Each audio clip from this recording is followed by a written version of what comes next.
rebuttal sa imo, hindi po. Ano lang, tanong, open questions lang. Okay. Kuya Juan sa daan eh. First time. Alright, magandang gabi sa lahat. And then, meron tayong makakasama ngayon na... Cut naman. Cut. Alright, magandang gabi sa lahat. Sa mga nanonood ngayon, sa mga panig ng mundo.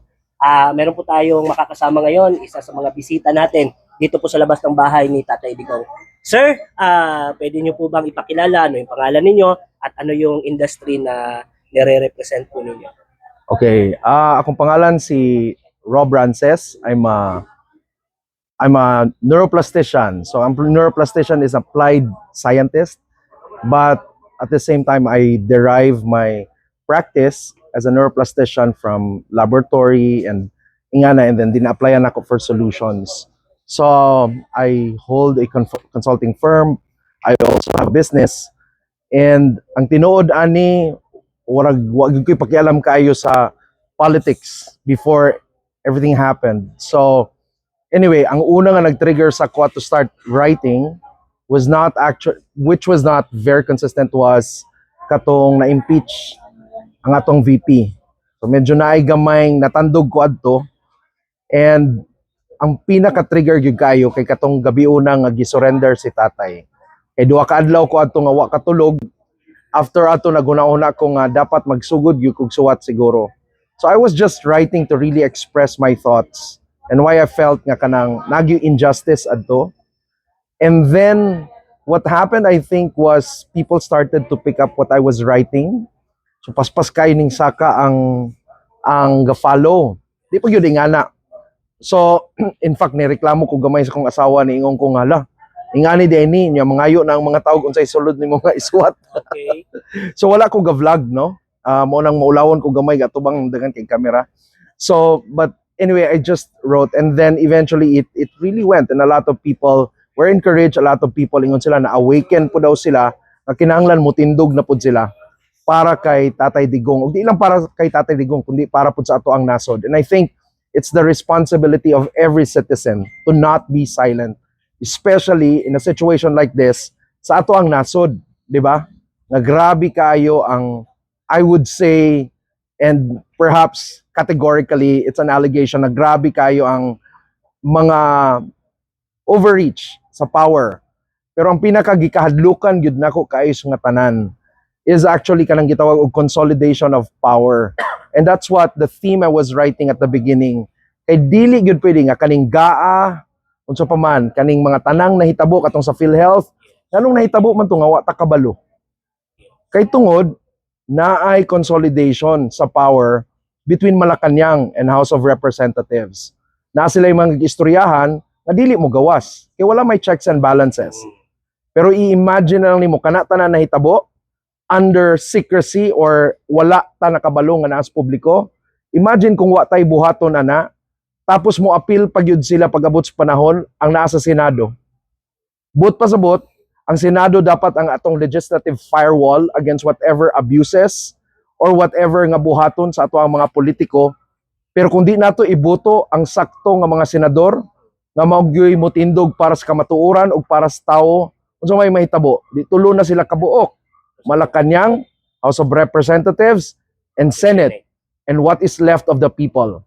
Nothing. They can do everything and nothing is left of the people. But we have the power to reverse that with our votes.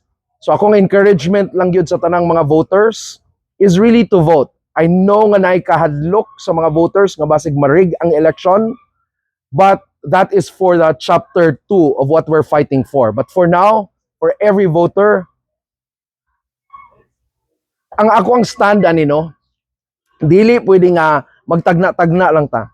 So katong tanan nga wa ning tindog para kay Tatay Digong or para kay VP Sara gikan sa senator, congressman, governor, mayor, vice mayor, councilor, kung wala sila nagtindog ug nagpakahilom sila sa tanang issue karon, I think they don't deserve our vote. They don't. Don't vote for them. Vote only for people that we know nga motindog para sa gipaglaban ni Tatay Digong. And I know daghan kay tang na hurt na nawala siya sa to karon naa siya ngadto sa laing nasod. Number one, na hurt siguro ta kay wala gyud sa values nato as Filipinos nga ang usa ka tiguang, usa ka elderly i-drag nimog ingana. And I think deep inside us we know nga maski pagdili ka siguro pro Duterte, if you listen to your conscience, we know that is wrong. And the second thing is that if they can do that to our citizens, nga dili ipaglaban kung dili mao pag i-surrender, unsa na lang kahata nga siya dating presidente sa Pilipinas, unsa na lang kahata nga mga ordinaryo nga mga Pilipino. Mao dako kay nga sala. Ug ang atong pagpakahilom uban pod nga sala. Mao nang dapat ato agyon ang tindugan, ato agyon ang balihon. Pinaagi sa ato ang mga boto. So usabon nako, kung dili PDP, kung wala ni pagiglaban kay Tatay Digong kana mga nagpahilom-hilom lang to play safe, ayaw na lang na sila butuhi.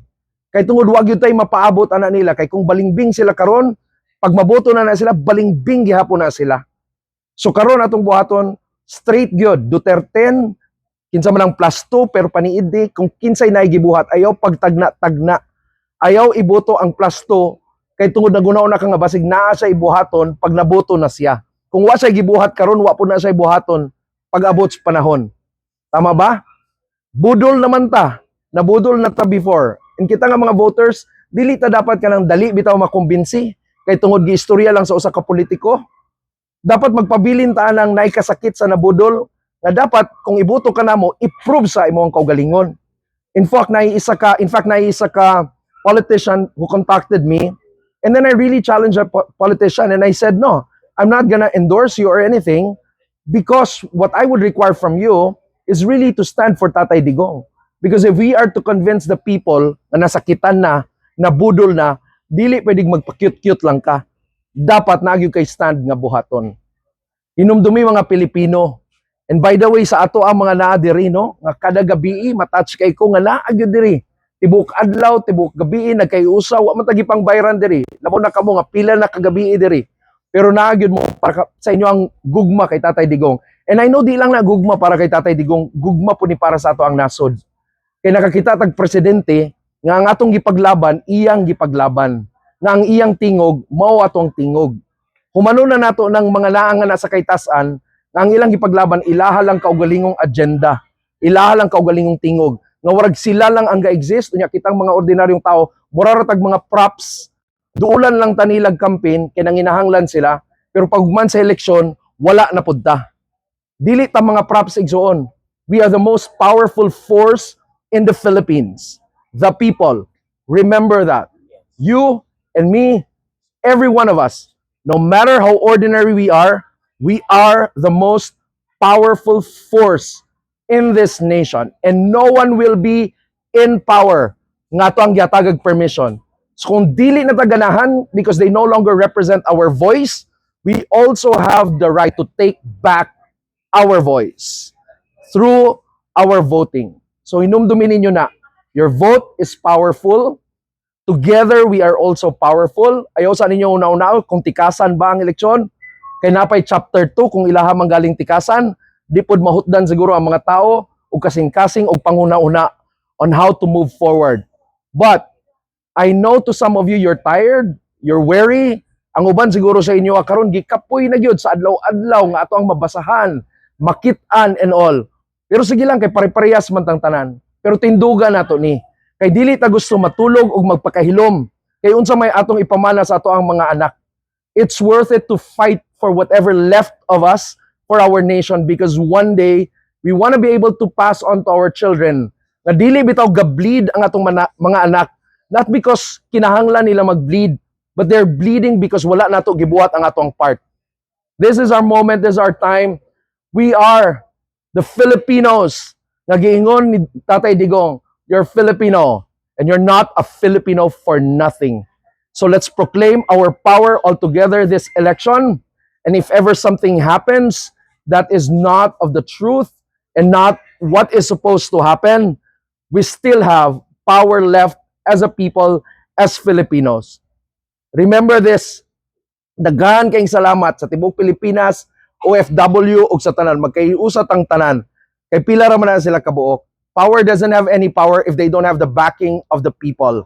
You are the most powerful force in this country. And when we rise up together, we write history together. Salamat. Thank you very much, sir. Salamat.